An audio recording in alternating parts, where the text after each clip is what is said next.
Hello everyone. After my earlier videos, I received many requests to make a video for safeguarding the brokerage of a real estate agent. So today I will be sharing details and information about the same. शुरू करने से पहले I would request all the viewers to please subscribe to my YouTube channel and also select the bell icon for further updates on RERA. Also, please share it to maximum people possible so that they can take the benefit of the same.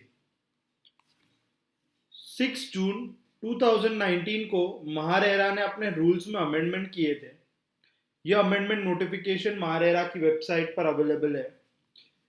ये amendment कुछ 4 से 5 page का था।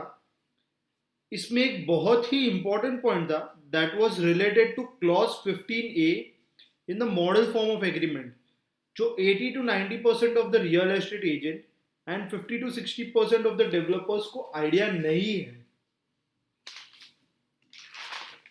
Clause 15A mentions that जब भी developer and buyer के बीच में transaction होता है जिसमें एक या बहुत सारे रियल एस्टेट एजेंट्स इन्वॉल्व है, in that case developer has to mention clause 15A in the sale agreement जो वो अपने बायर के साथ कर रहा है। क्लॉज 15A मेंशंस दैट जो भी ब्रोकरेज फीस चार्जेस एक्सेट्रा जो रियल एस्टेट एजेंट को पे करना है, that should be paid by the developer as per terms and conditions agreed. So यहां पर रियल एस्टेट एजेंट का लीगल राइट एस्टैब्लिश हो जाता है। So all the developers and real estate agent for the purpose of healthy practice shall ensure that clause 15A is incorporated in the sale agreement with the buyer.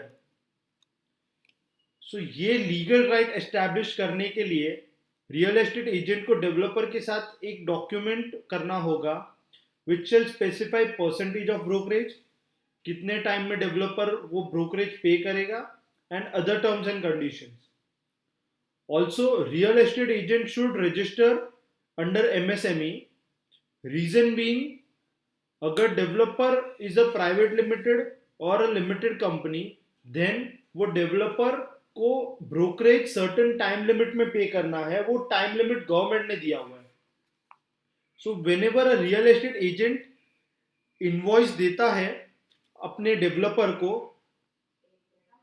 वो उसे along with the invoice MSME certificate भी देना चाहिए so that developer को समझ आ जाएगी MSME में registered है and he has to comply with the rules and regulations. अभी लास्ट में मैंने एक पॉइंट लिया है, ये मैंने इसलिए लिया है बिकॉज मुझे बहुत सी क्वेरी आती है about the same. So it is that when a project has received OC and broker उसमें कोई डील करता है, in that situation does the broker need to have RERA certificate? So answer to this is as per section 9 read with section 3 and MahaRERA rules and regulations, इसका interpretation ऐसा है that real estate agent को कोई भी flat cell करना हो इन अ MahaRERA registered project, weather उसका OC आया है या नहीं, रियल एस्टेट एजेंट को रेरा लाइसेंस लेना ही होगा in this case. So hope आपको हमारा ये वीडियो पसंद आया हो। For any queries, you can definitely contact us on our contact details available. Also, request you to please subscribe to my YouTube channel and share it to maximum people possible. Thank you.